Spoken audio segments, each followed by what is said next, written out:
Hi, I'm Jonathan Hudson, and this is Hudson Institute's deep dive from Jerusalem and Washington, D.C.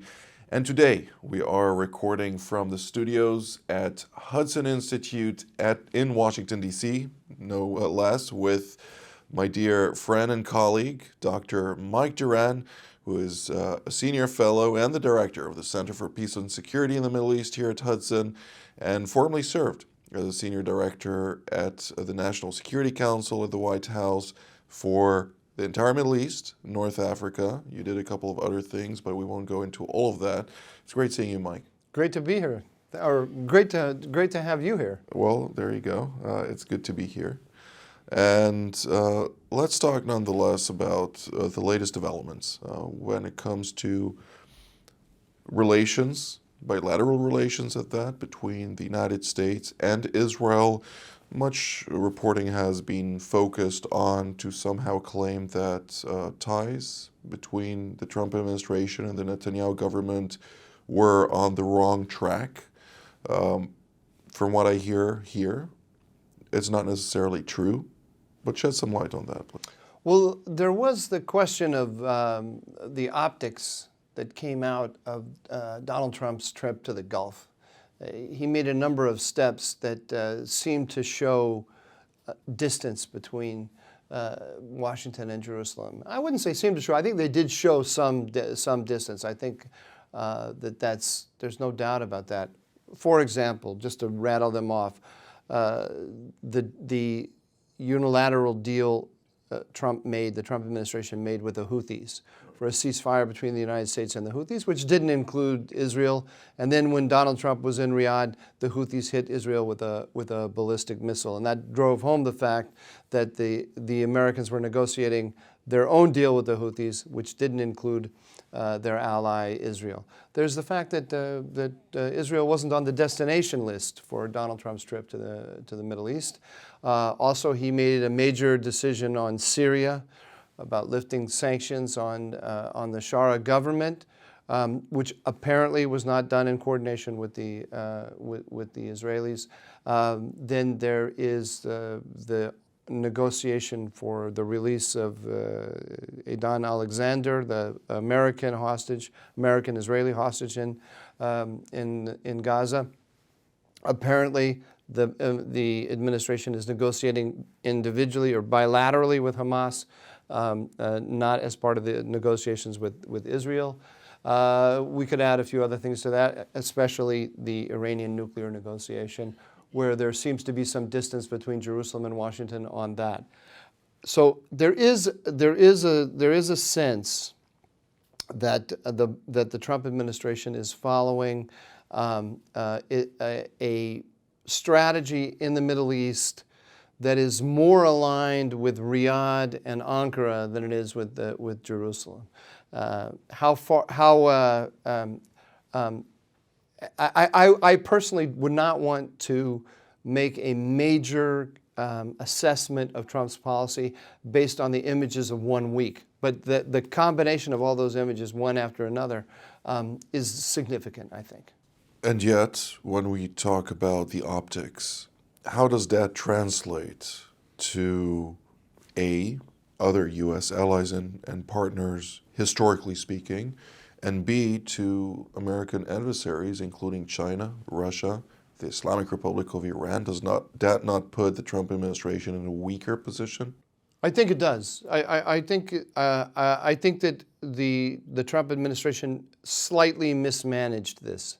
I say slightly because I think most of the images coming out of the trip, of Trump's trip, were enormously successful when seen through Donald Trump's eyes. He wanted to come back to the United States with being able to announce a number of successes.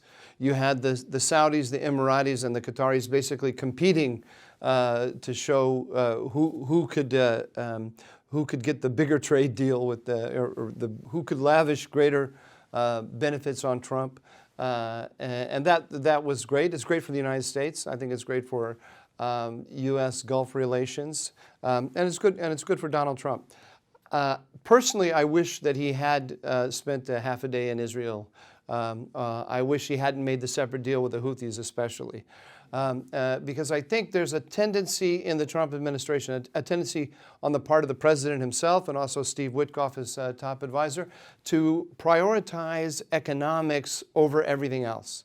And I think they have a tendency to believe that if the economic incentives are correctly aligned, that will override the economic interests of all the parties, including Iran, will override any of their other military or political or geostrategic considerations. Which in the long term does not necessarily mean more economic benefits due to the positioning on the strategic chessboard that can undoubtedly also bring to certain diminishing capacities to yield fruit from different partnerships. Exactly. And I think to the extent that you have to work both tracks simultaneously, the economic track and the security track.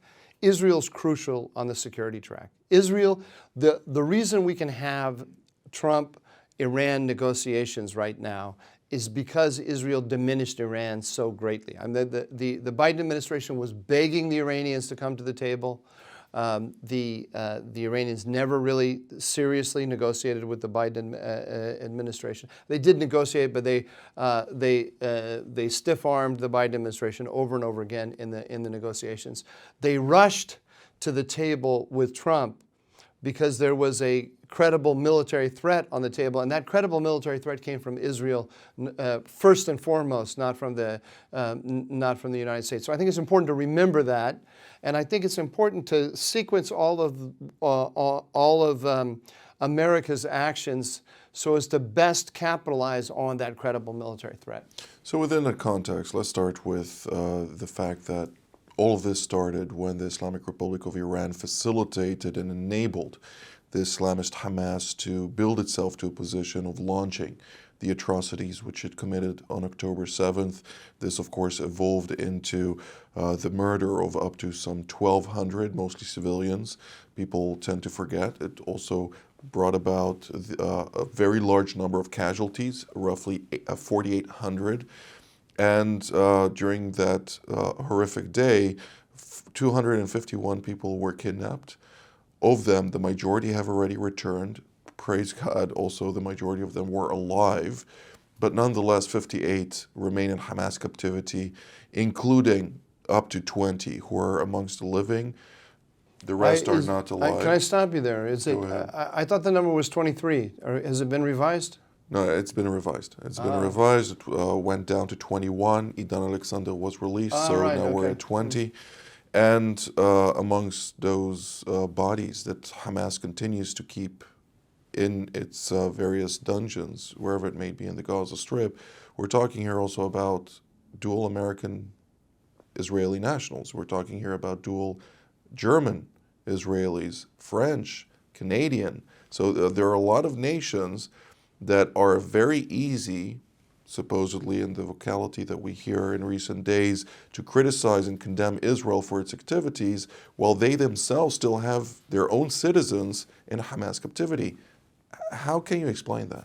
Well, it's amazing, actually. I mean, maybe it's not that amazing. It shouldn't be all that surprising. But President Macron of France is leading an effort to have a coalition of Western states recognize a Palestinian state and work toward a two-state solution.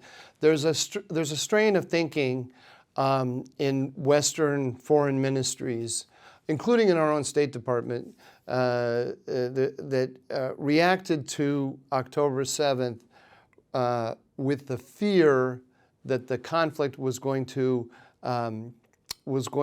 strengthen the Israeli right wing, and that it was going to destroy the possibility of a two-state solution. And so the concept of strategy in some of these institutions, or the preferred strategy toward the conflict, was to make sure that the Israeli right wing loses. And that was very much alive in the Biden State Department and among some senior officials in the Biden administration outside of the State Department as well. So this line of thinking has always been there.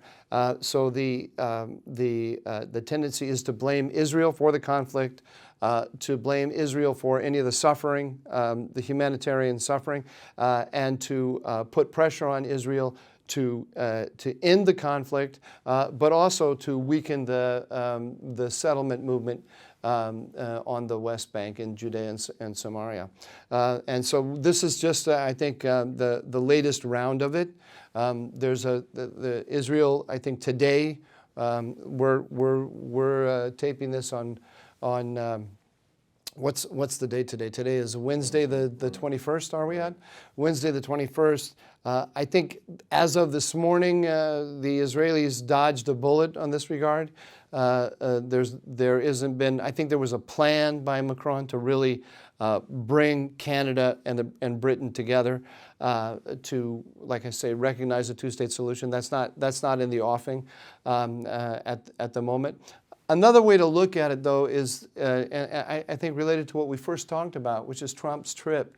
There's a struggle going on for American policy, and that's another way to see this. Right. And Macron, David Lammy, and the British Foreign Minister Keir Starmer, the Prime Minister, they are, and Carney, the Canadian leader, they are all working together to lobby the United States to shift its policy on Gaza. As usual, nobody knows what Donald Trump is thinking about this. You know, he likes to keep everybody guessing, is what I mean. Well, it's quite apparent that way, unfortunately. But nonetheless,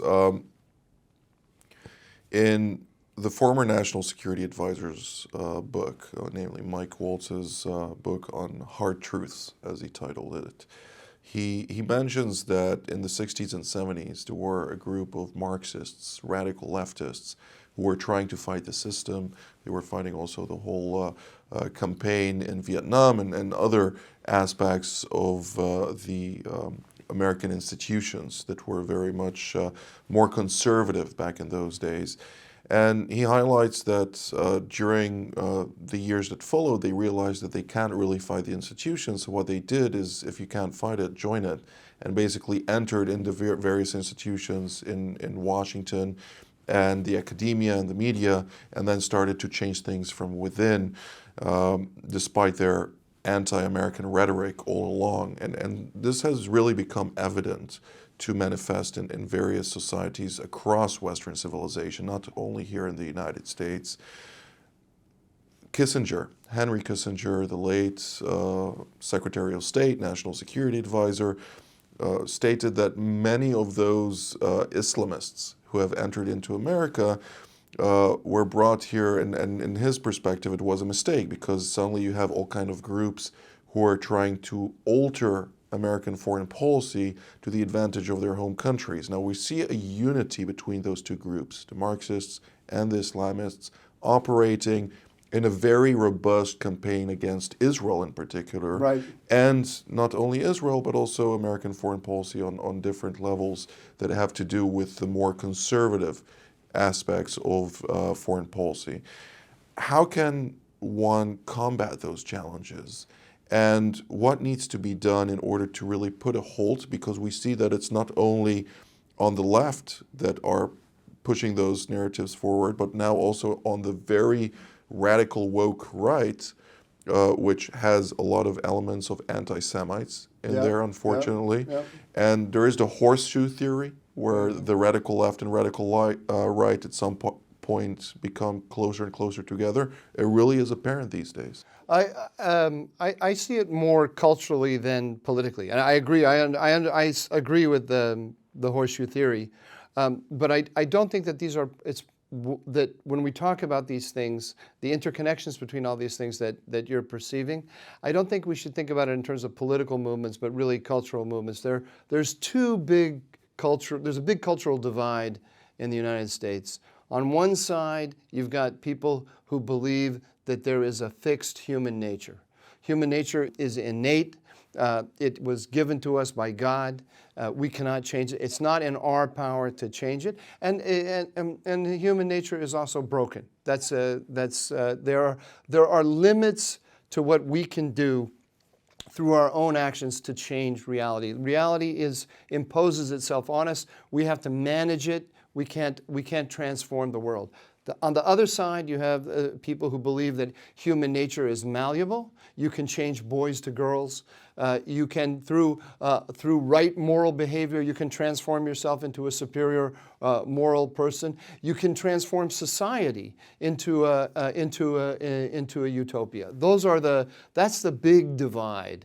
And so on that side, on that side today, we have the DEI movement. We have the climate movement. I mean, we can not only change women to men, but we can also control the climate. We are basically omnipotent and arrogating to ourselves qualities that really only belong to God.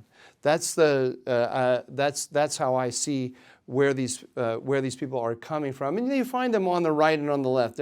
Today they're mostly on the left, but they used to be on the right at other times. But that's why you get DEI lines up with Black Lives Matter, lines up with the Palestinian movement on our campuses, lines up with the LGBTQ movement. I mean, when you see Queers for Palestine, it looks absurd to people because the common response is, "What do you think would happen to you with these ideas if you found yourself in Gaza?" But if you think about it as an argument about human nature and about what we can do with our power in American society, well, then they line up perfectly. I know I've gone on a lot about this, but one more statement.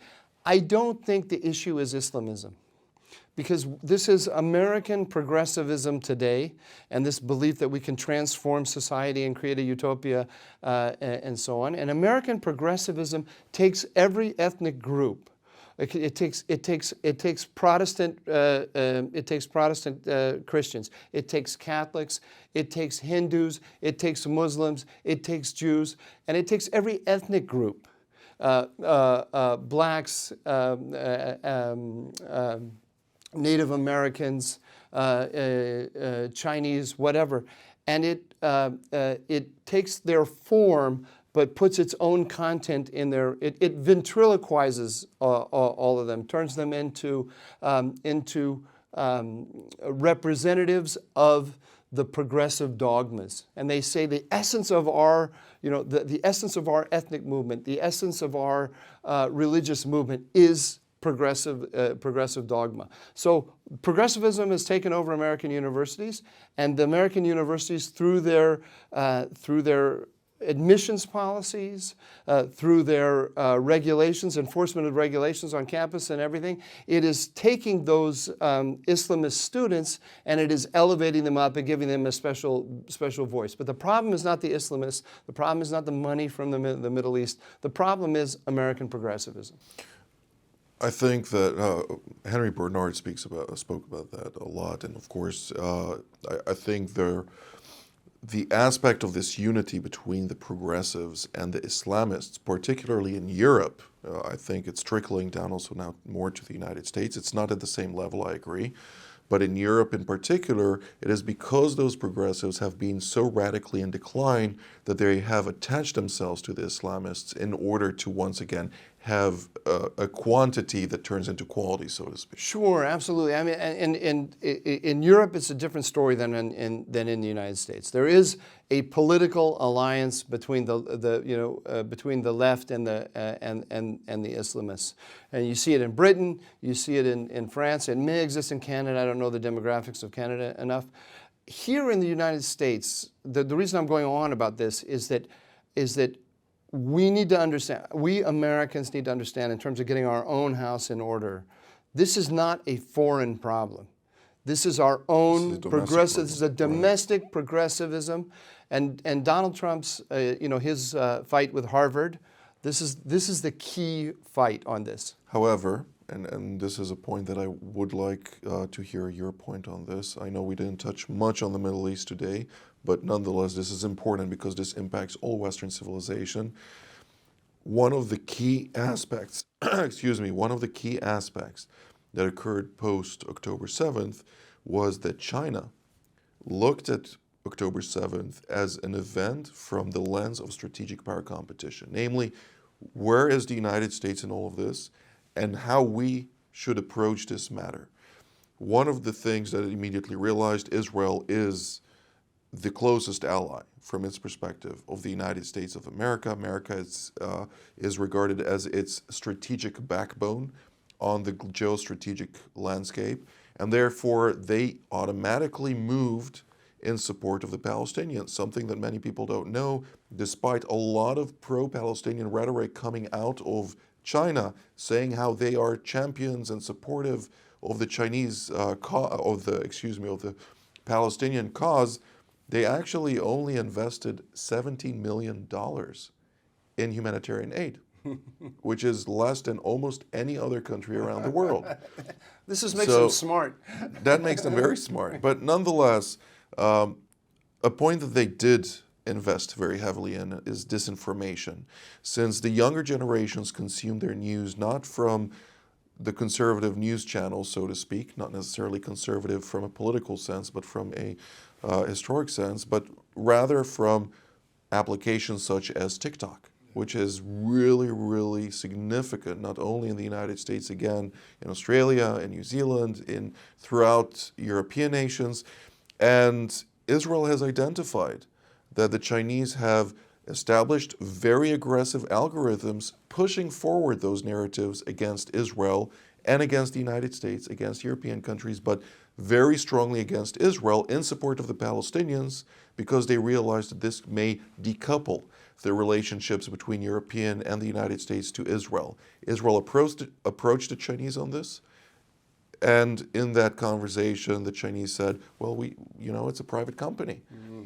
There is no Article 2 of the Constitution that demands that they be subject to the Communist Party. They're doing what they want. But that, of course, is not true. It's a blatant lie. And the Chinese continue to do this very robustly. And irrespective of the fact that Senator Tom Cotton was almost successful in banning TikTok in the United States, it seems that it's still here. Right, and it isn't just a Chinese problem as well. I mean, this is an area where if what you're saying is a response to what I said, to say it's bigger than just American progressivism. Yes, absolutely. I wouldn't deny that for a second. It's absolutely true. And one of the, when we look at the surprising vulnerabilities of Israel that came to light after October 7th.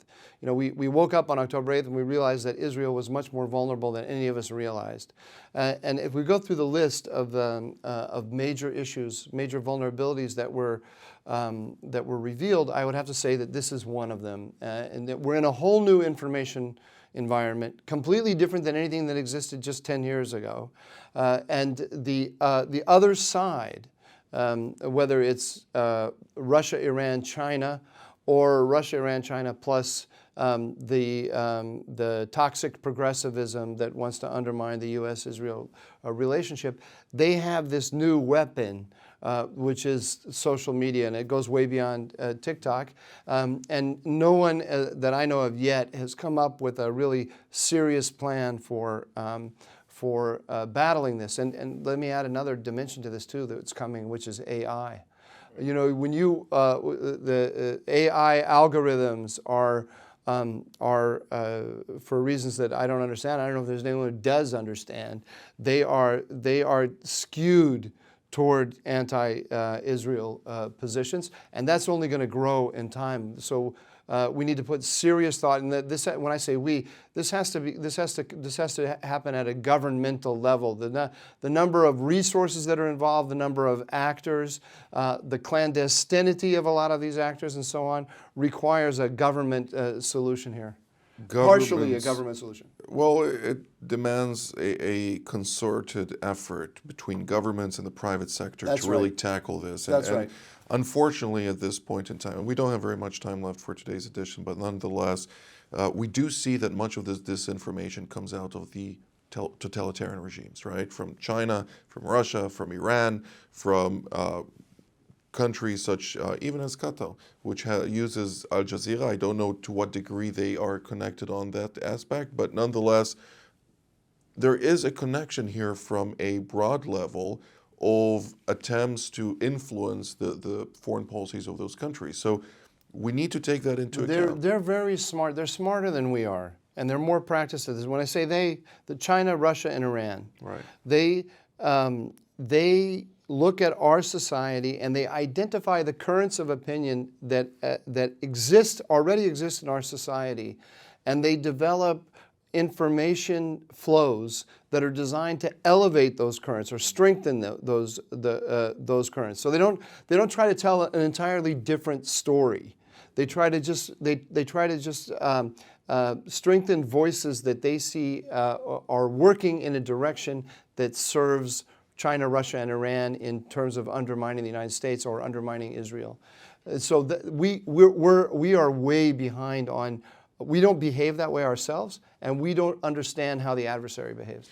Well, I do believe that this is a matter of leadership, a matter of clearly defining one's policy. Karl von Clausewitz, on war speaks very clearly about define your own policy and then utilize the tools at your disposal, including war, including diplomacy, including the tools of disinformation, to wage war against the adversary, which ultimately is a duel. Now you see this alliance of Russia, China, Iran, North Korea, Venezuela to a certain degree, secondary actors such as Brazil and South Africa these days under the current regimes. You see all of them in a concerted effort tackling Western civilization, and the leadership in the preceding 4 years were very damning and damaging to the manner in which the various countries under U.S. leadership were able to conduct themselves or wage war against those activities. Unfortunately, we have come to our end of our edition today, but we will retackle those topics at length. Dr. Mike Duran, thank you so very much for all your insights. Thank you. I'd like to thank all of you at home as well. This has been Hudson Institute's Deep Dive from Jerusalem and Washington, D.C. I'm Jonathan Hudson. Until our next time, Shalom.